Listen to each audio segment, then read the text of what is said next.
Good evening, community. Chaotic Comics here with another comic haul video. What I'll be featuring this evening are comics which I got from an annual community yard sale. I live in a gated community, so once a year you're allowed to have a yard sale. Anytime outside of that you can count on getting a fine. So I have a neighbor that lives a street over and he collects comics. So he put out like, I don't know, maybe 8 or 10 long boxes that he had and sold everything for 50 cents. So this is what I picked up. Nothing great, but everything was 50 cents. It was just fun to dig through long boxes. So Blackest Night 52, Green Lantern. Flash Brightest Day #1. Invincible #70. Just not an early Invincible by any stretch, but I think around like 140 something issues, so it was about midpoint, but for 50 cents I couldn't pass it up. Beowulf #6. I don't know anything about this comic, but I like comics from this era, so I picked it up. Hellblazer #55. I just like this cover. The Union Jack, the demon coming through. I thought that was really cool. Gen 14, a Campbell cover. I collect Gen 13 comics, but especially anything with a J. Scott Campbell cover. And then I picked this up, Double Dragon #1.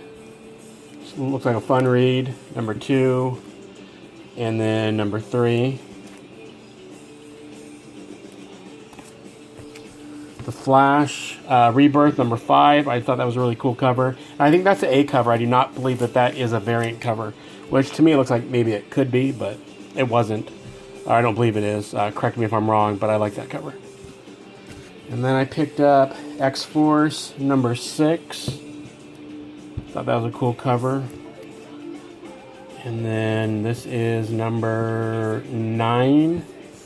And then we have #7. And there's nothing great about these. I just like the covers. There's a few spine ticks on some of these comics, but once again, for 50 cents, I didn't really do it for the value. I did it just for the fun of digging through boxes. My last video, for 33 cents, I picked up Crow, the Bear Clan #1. He had #2, so picked it up. I haven't read it. I know nothing about it. This is Captain Stern #5 of 5, Bernie Wrightson from Kitchen Sink. I really like Bernie Wrightson's art, so picked it up just solely because it's Bernie Wrightson. I know nothing about the comic. Sonic the Hedgehog 170. This has a little bit of value. I don't know if I don't think it's the end of the run, but it's worth, I don't know, $5 or so. Evil Ernie. This one probably has the most value. This was Evil Ernie #5 from Eternity Comics. So this is the original series. I think it ran 1 to 5, and this is signed by Brian Pulido, which you can see here. And I think this book's for like 30-40 bucks. So for 50 cents, not a bad investment. Chastity #2. Just like that cover. Chaos Comics #1. Glory, a life-filled cover. We have Evil Ernie 3, Straight to Hell. And Evil Ernie 2 with Lady Death, Straight to Hell. This comic I actually wasn't going to get. And then as I was picking through the comics, I heard a voice say, "I pity the fool, don't buy this comic." So I had no choice. I had to buy the comic. Sadly, though, it does not have the trading card, the gold foil trading card. But it does say Neil Adams, so I assume this is a Neil Adams cover, which is kind of wild. New Mutants '99. And when I picked it up, I thought, there's something significant to that. And then I looked and realized it was the first Shatterstar, who I believe is in the new Deadpool movie. So I got that for 50 cents. And I don't think I own that.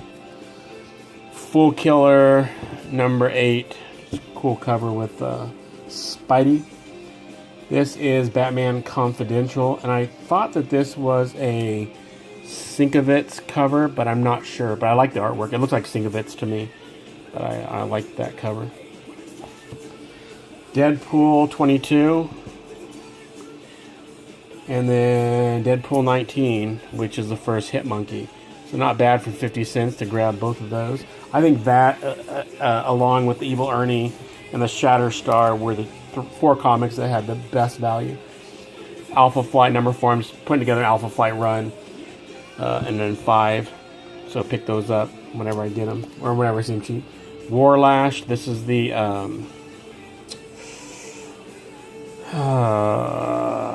can't think of what it's called. It'll come to me. Regardless, it's a Warlash comic. It's going to bug me. I'll think of it. It's going to bug me, though. The Three Musketeers, number 1, Classics Illustrated. Not in the best of condition. But my father actually collected these, so when I saw this for 50 cents, and my middle son, my oldest son, I'm sorry, his name is Kagan Alexander, Wesley Allen James, Lovely, and Alexander, I got from Three Musketeers, so I always like Three Musketeers. So I picked this up, because it has some sentimental value. This is Marvel Premiere 42, Tigra, the Feline Fury.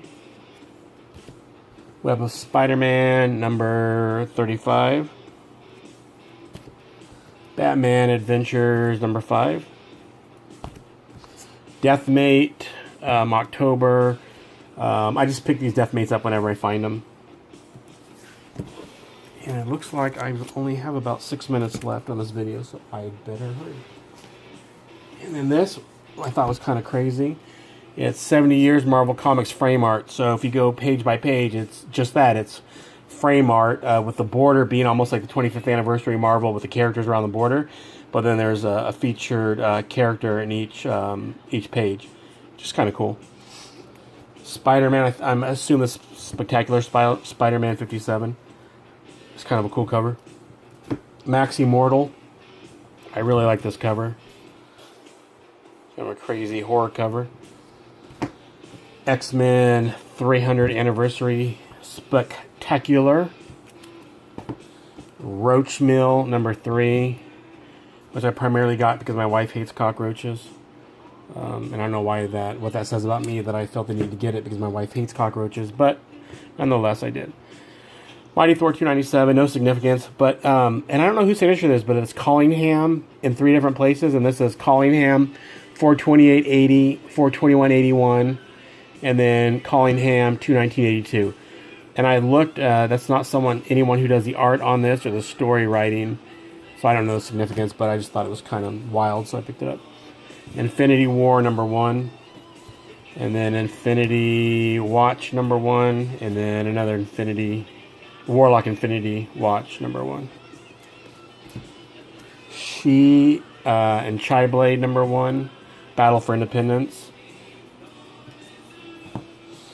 Daredevil, Man Without Fear. I like these covers. 95, 96, and 97. I think that's the best of the 3.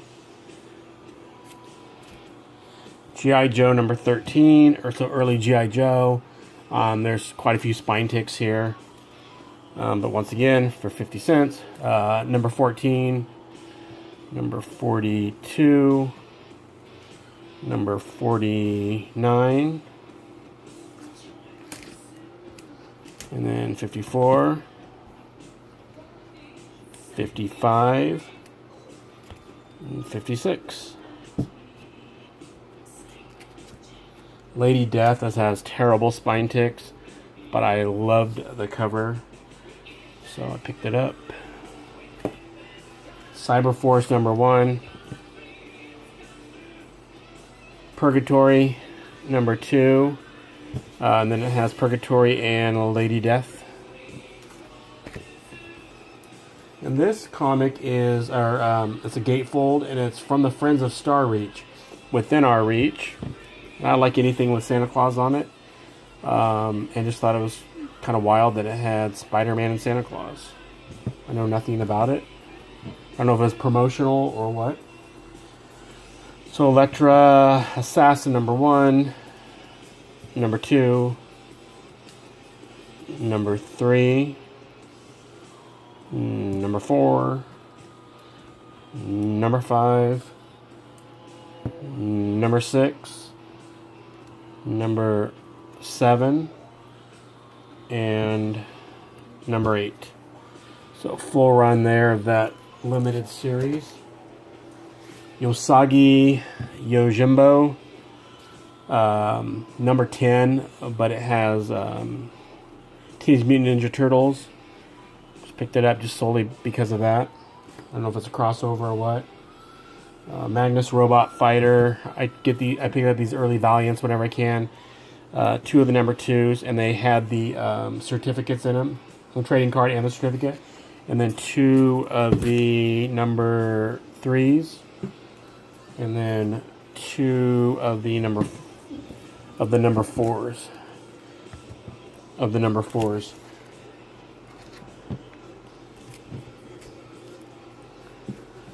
Conan the Destroyer, number 1.